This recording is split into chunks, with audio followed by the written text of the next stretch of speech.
The following podcast is going to contain spoilers, along with me, just a regular guy, talking about all the things I love, such as comics, movies, television, music, and books. So yeah, proceed at your own risk.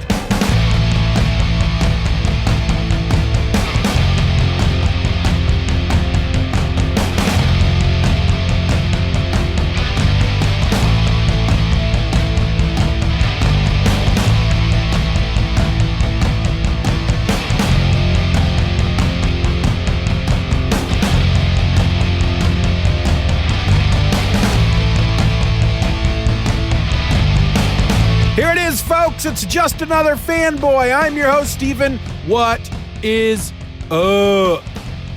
I got a book to talk about today. Surprise, surprise. Steven's talking about comics. He's bringing comics to you every single day. Maybe not every day. Some days it talks about TV. Some days it talks about movies.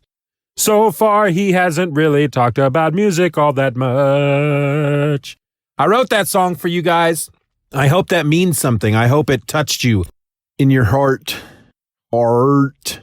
Barracuda. I'm now suddenly doing word association. So, hey, yeah, book. Got a book I'm going to talk about. A book in which there are comics happening within. In other words, a comic book. So today I'm going to talk about Heroes in Crisis by Tom King and Clay Mann, and a whole other host of folks. The entire full credits of the series will be in the show notes. Now, I went into this crisis because it is a crisis. DC does these books every once in a while in which they tack on the word crisis. But this isn't like a Crisis on Infinite Earths or an Infinite Crisis or a Final Crisis. This is more of an identity crisis type of book.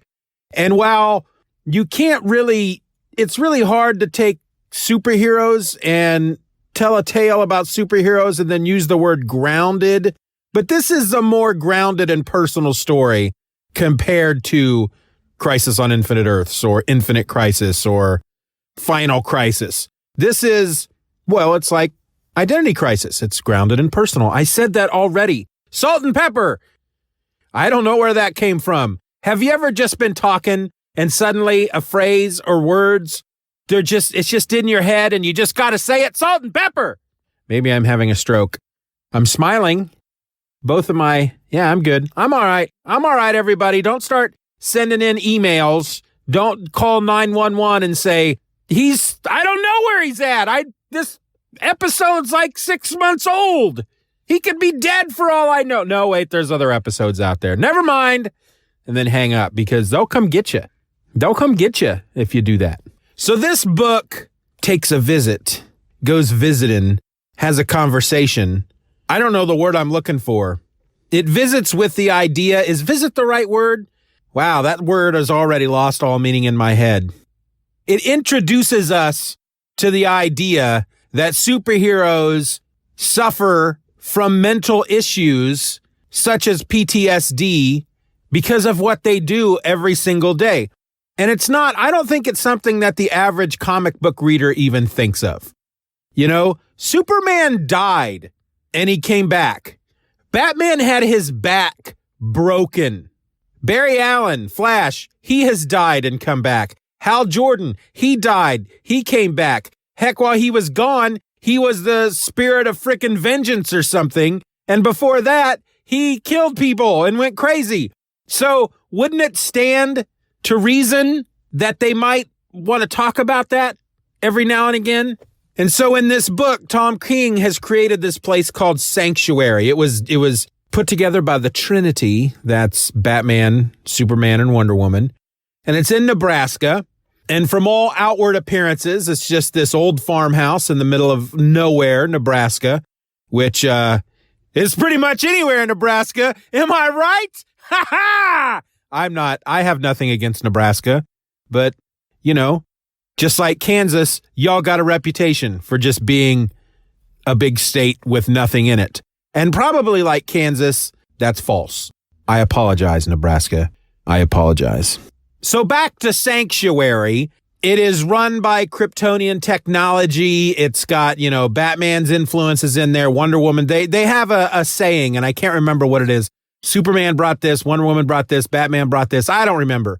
But it's a place for heroes to go and work through their problems. And they have these sessions where basically they talk to the computer or Sanctuary itself.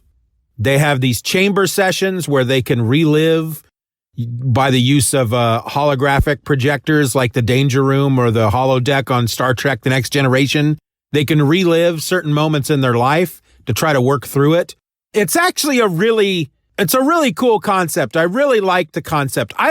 There's a part of me, there's the child in me that doesn't want to think about Superman doubting himself even for a moment.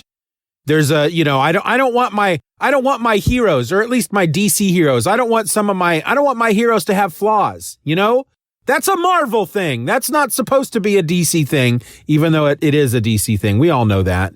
But you build certain characters up in your mind like Superman since you were a kid, and this is a guy that can do no wrong. There's nothing wrong with him. He's a Boy Scout and he does everything right. But then the grown-up in you realizes, well, of course these heroes are going to have just moments of madness within their lives. They're out there fighting every single day. They're basically police officers and firefighters and EMTs and just all rolled into one. But imagine you're like that, but you're facing galactic threats of global proportion. It's got to weigh on a person. It's got to make a person feel kind of, what's it all about, right? Introspective, all that stuff. So anyway, as the book opens up, there's been some kind of event at Sanctuary, and a bunch of heroes have died, have been murdered. Folks such as Blue Jay and Arsenal and Wally West, Flash. I don't know at this point if he's called the Flash or if he's back to being called Kid Flash. I don't know. He's wearing a costume that's kind of part Kid Flash, part Flash. So I don't know. I'm not up to date on what's going on here. I do know, just based on what little I've read or listened to, whether it be articles or listening to podcasts or whatnot, that there was the Flashpoint. I think it started with the Flashpoint event.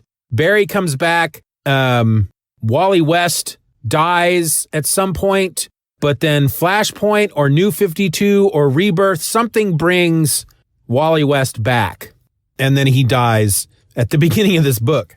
So we're led to believe straight from the beginning, however, that our murderer who has done this, it could be one of two people, Booster Gold or Harley Quinn. Booster Gold is there because he is. I don't know if they've called. They don't. I don't think they refer to them as patients, but I'm just going to call him patients. He was a patient at Sanctuary. Harley Quinn was there because Poison Ivy was a patient at Sanctuary, and Harley Quinn kind of tagged along. So even though Sanctuary, I guess, is for the heroes, I guess they allow some. I guess Poison Ivy kind of skirts the line enough that she was allowed to be there. I'm not quite sure what's going on with that. But Booster and Harley meet up at this diner after all this has gone down. Harley she claims that she saw Booster kill everybody, and Booster claims that he saw Harley kill everybody. They start fighting. His force field is down, so she's able to surprise him and stab him. And they start fighting, and it's this whole thing. Superman, he gets out to the scene first, and then Batman and Wonder Woman join him. They're trying to figure out what's going on. They're at Sanctuary, and these heroes have died. They're combing through the evidence, and Batman's trying to figure out what's going on. Somehow it comes to light that to the two of them that it was either Harley or Booster. There's evidence on the scene that one of these two could have done it. And so they go after Harley. Harley and Booster mix it up, and Harley, they separate.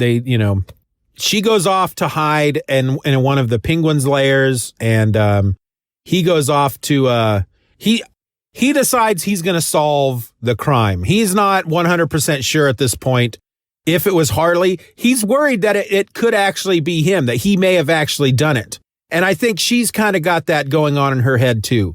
Well, at one point, Booster is caught because he thinks to himself, all right, who can help me solve this? Well, Barry Allen. Barry Allen would be a good person to help me solve this. He works in crime scene investigations, when he's not the Flash. So he goes and he finds Barry Allen, Flash, and he basically is like, hey, I need your help about, I want to try to solve what happened at Sanctuary because it wasn't me. I'm pretty sure it wasn't me, so I want to find out who did it. But Barry has no idea what he's talking about. And Booster just assumes everybody knows at this point, and so he's talking very nonchalantly about the fact that Wally West has died, has been murdered. And this, of course, is the first time Barry's hearing this. He's quite shocked. He races away. We assume he's going to Sanctuary, and then boom, he's back, and he's punching Booster in the face, screaming, "What did you do?" And then Booster is taken captive, and he's arrested, and he's put into jail underneath the Hall of Justice. But then Blue Beetle, Ted Kord, comes to break him out. Now, I want to say this real quick. I had been listening to the Daily Rios. He does these breakdown episodes, and he's been doing the single issues of Heroes in Crisis. And I never finished. I don't think he finished. I don't think he's finished with it yet. So I didn't know. I knew basically kind of how the first half of this story went, but I didn't know how it ended. And at one point, see, I can't stress this enough that I don't know what's going on currently in the DCU. I know when last I left, the Blue Beetle, Ted Kord Blue Beetle, was shot and killed by Maxwell Lord, and there's a new Blue Beetle, Jaime Reyes. And I thought I'd heard rumors that with the New 52 that Ted Kord was back. Jaime Reyes is still the Blue Beetle. Ted Kord is back, but he's not doing the Blue Beetle thing. And I know that on other podcasts, I have talked about how why can't Ted Kord put the costume back on? Why they have like 7 Robins running around the DCU. Why can't they have 2 Blue Beetles? What's the deal with that? If people can handle that, right? And I love Ted Kord Blue Beetle. So listening to the Daily Rios, I feel like at one point when he's talking about Blue Beetle, Ted Kord, busting Booster out of jail, I feel like Peter at one point was talking about he didn't know at that point if the Blue Beetle was real or if this was all in Booster's mind. So, of course, I'm reading this and I'm thinking, man, that would be great if Blue Beetle was back, because there's just some great stuff between them. And there's a phrase that I heard for the first time in this book, and maybe this is the first time it came up. But at one point, they fist bump and they use the phrase, bros before heroes. And I love the blue and the gold. Booster and Blue Beetle. It's just one of the great bromances in comics history. And I'm a guy who loves a good bromance. You got Turk and JD on Scrubs. You got Gus and Sean on Psych. And you got Booster Gold and Blue Beetle in the DCU. I love a good buddy story. I love a good bromance. Somebody needs to make that comic book, and they need to put Mike Norton on it. I think that needs to happen. Anyway, we do learn in the book that this is not happening in Booster's head. Blue Beetle he's back. Maybe he had been back. I don't know. I'm way out of it, but I'm loving the fact that he's back. Loving it so much. Well, Harley Quinn ends up hooking up with Batgirl. Batgirl tracks her down, and she wants to help Harley Quinn. And so they track down Blue Beetle and Booster. And by that point, Booster has figured something out. They had somehow managed to get a hold of, I think they stole a bunch of evidence that Barry had collected. And a lot of it was the video, video footage of the crime scene. And Booster realizes, because he's probably one of the more experienced heroes in the DC universe when it comes to time travel. And he realizes that the Wally West, the corpse, the body of Wally West is actually 5 days older. So basically he says, this is Wally West from 5 days in the future. And he figures that out as Harley and Batgirl come upon them. And anyway, they decide that they're gonna team up and they're gonna go figure out what happened. So here's what we find out, and I'm gonna totally spoil this for you. I know that I put in the beginning of the show that this episode will contain spoilers, but I'm gonna I'm really going to press it upon you now. If you have not read it yet, the trade just came out. That's how I read it. If you've not read it yet, maybe walk away. Stop listening to the episode because this is a major spoiler. If you have no idea what happened here, I'm about to tell you. So the murderer is Wally West. There's this whole part of the story where they explain exactly what happened. And what it comes down to is the fact that when Wally West came back, I don't know what event brought him back, but when he came back, his wife is there in the world, but she doesn't know who he is. So they've never had children, but he can remember being married. He can remember having these two children who basically were preteens, and that's got to mess with a dude, right? It's like, okay, I died, but now I'm back. Yay, I'm back. I'm no longer dead. Wait, I'm no longer married. She doesn't even know who I am. I don't have kids. That, speaking as a husband and a father, I can't imagine how he would even begin to deal with that. And so he's in sanctuary trying to deal with it. And at one point, he'd been there for like 3 weeks, I think, maybe almost 4. And he kind of snaps. And using his super speed, he goes through the complex and he gathers up, because everybody who talks to the computer when they're having their sessions where they're basically supposed to be like they're speaking to a psychologist, all of that is recorded and digitized. And it has to be, because it's a whole digital thing. It's all done by computers. But the moment it's done, it's erased, and it's erased in such a way that the data is broken apart into billions of pieces, which could never be it would take someone 1,000 years to reassemble it, basically digitally. Well, the Flash can do it in seconds.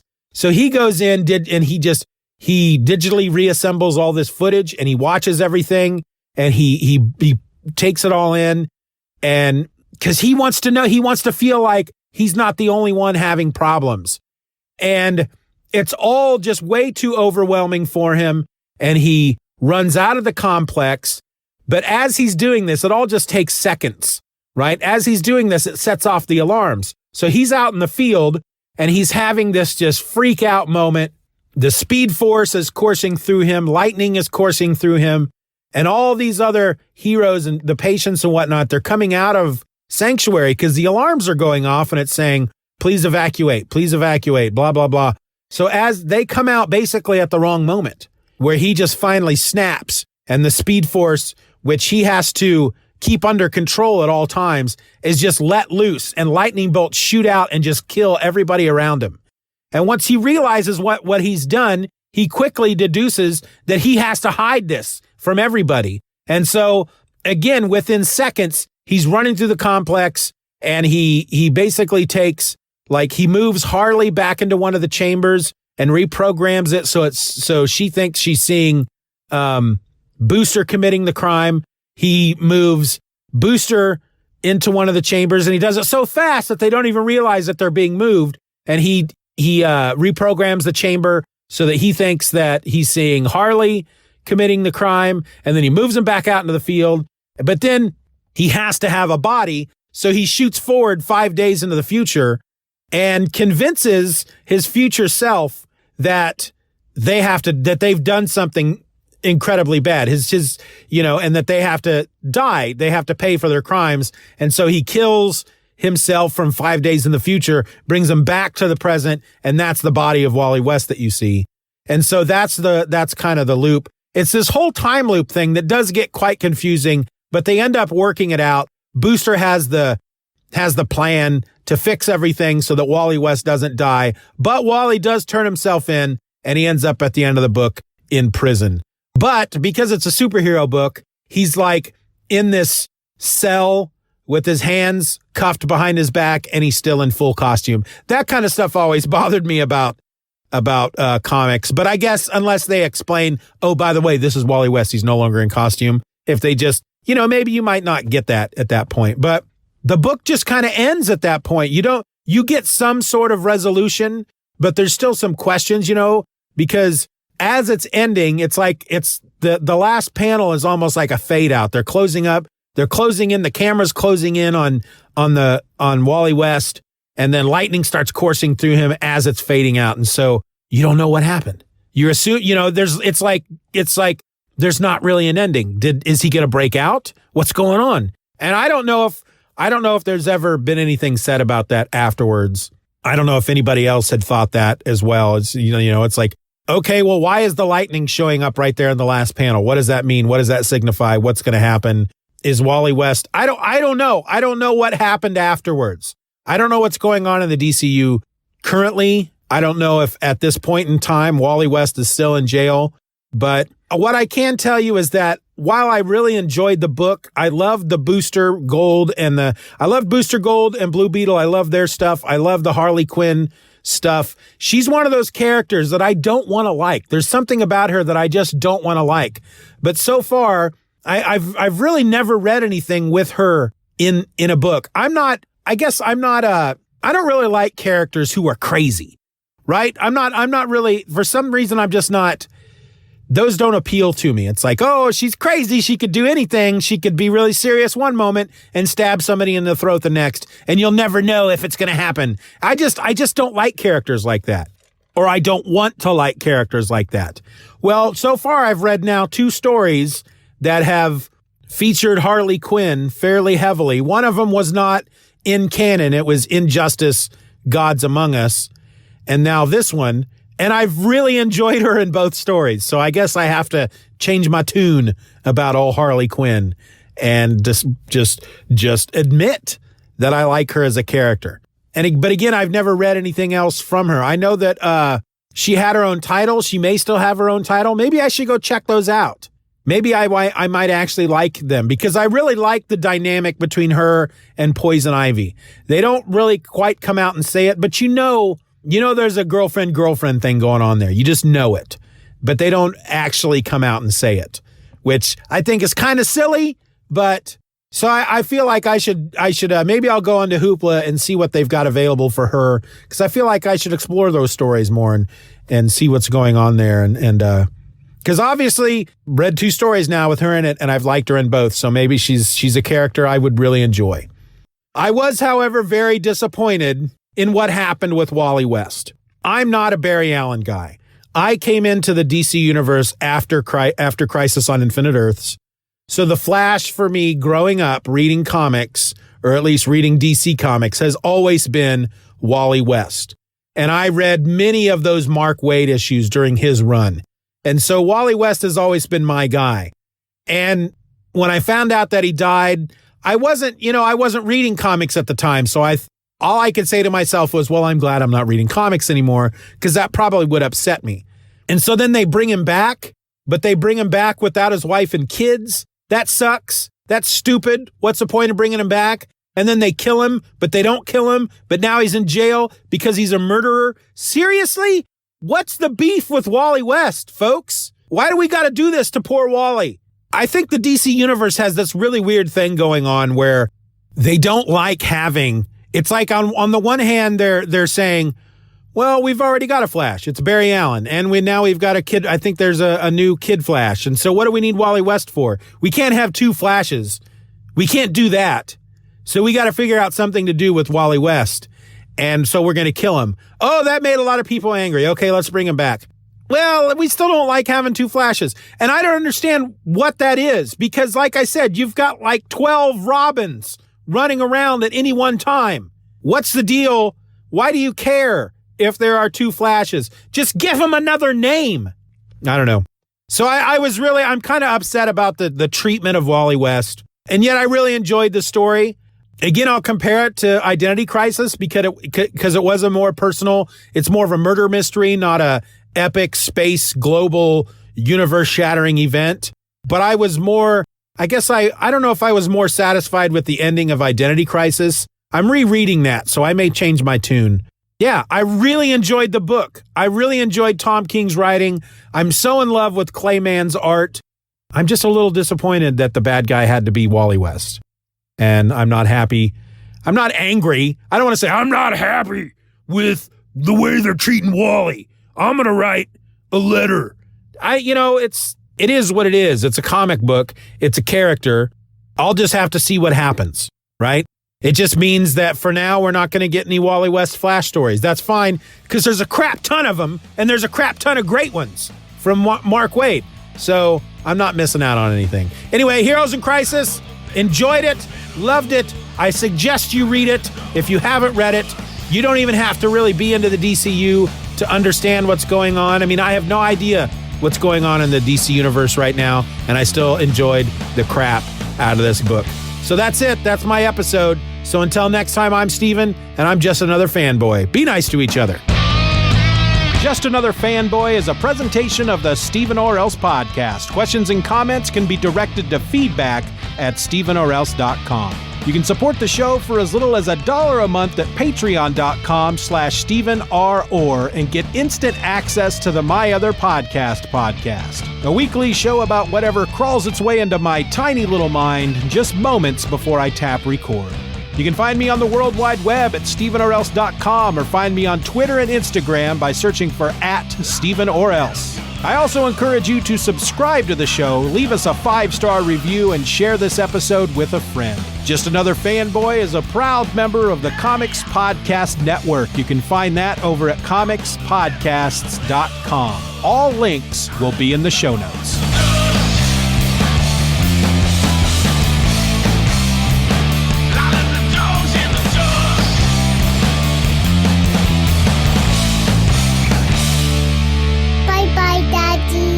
Bye-bye, Daddy. Good job.